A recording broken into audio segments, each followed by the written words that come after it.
सतेंद्र चौहान मेरे सहयोगी इस वक्त जुड़ चुके हैं सीधे उस जगह से जलियांवाला बाग का नए परिसर का जिस तरह से निर्माण किया गया है। सतेंद्र, आसपास की तस्वीरें दिखाइए, क्योंकि वीडियो कॉन्फ्रेंसिंग के माध्यम से राष्ट्र को समर्पित करने जा रहे हैं ये नया परिसर प्रधानमंत्री नरेंद्र मोदी।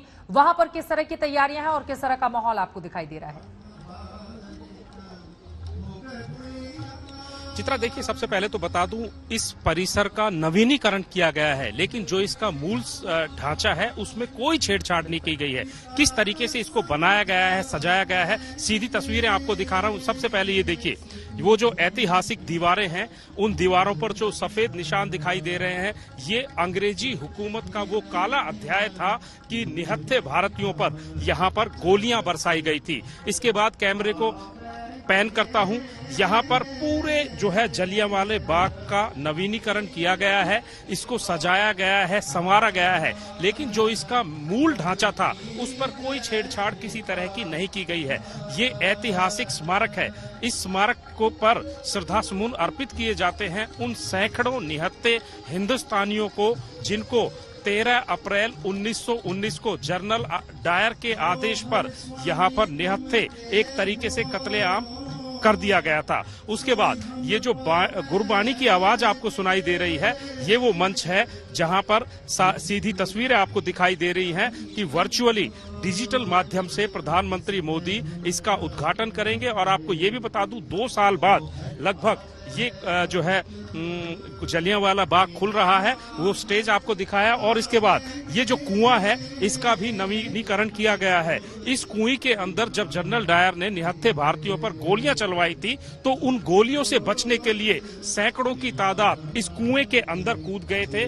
और अब बहुत जल्द प्रधानमंत्री मोदी जो है इस जलियांवाला बाग को नवीनीकरण के बाद देश के हवाले करने जा रहे हैं। पीछे जो मंच बनाया गया है, डिजिटल माध्यम से प्रधानमंत्री मोदी वहां पर शरीक होंगे। उनके साथ पंजाब के मुख्यमंत्री कैप्टन अमरिंदर सिंह होंगे। और इसका उद्घाटन करने के बाद कल से जलियांवाला बाग आम लोगों के लिए खोल दिया जाएगा। ये अपने आप में महत्वपूर्ण है। जलियांवाला बाग, उसकी जो कहानी, जनरल डायर ने किस तरह से निहत्थे हमारे लोगों पर साल 1919 में बैसाखी का दिन था जब गोलियां चला दी थी, बच्चों समेत महिलाएं पुरुष हजारों की तादाद में लोग मारे गए थे। और जिस कुएं का जिक्र यहाँ पर मेरे सहयोगी कर रहे थे सतेंद्र चौहान, सिर्फ उसी कुएं से 120 से ज्यादा शव निकाले गए थे।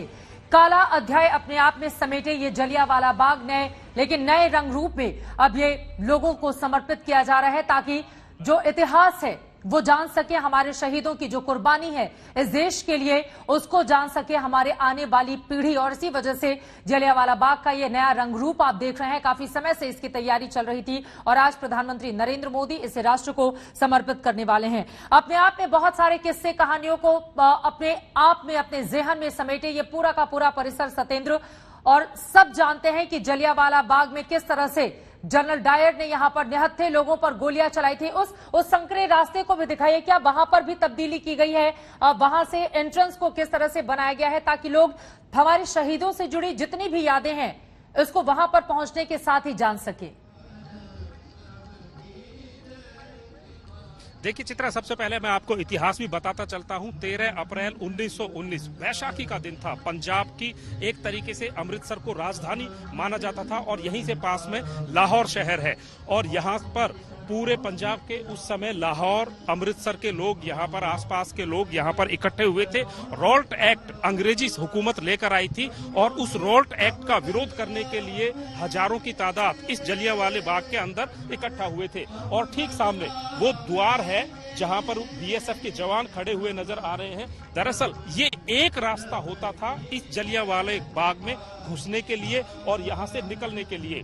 और यहां पर जब तमाम हजारों की तादाद में हिंदुस्तानी इसके अंदर आ गए थे, इस बाग के अंदर, और मीटिंग शुरू हो गई थी, तब उस रास्ते से, उस संकरे रास्ते से अंग्रेजी फौज सैकड़ों की तादाद में हथियारबंद अंग्रेजी हुकूमत के जो है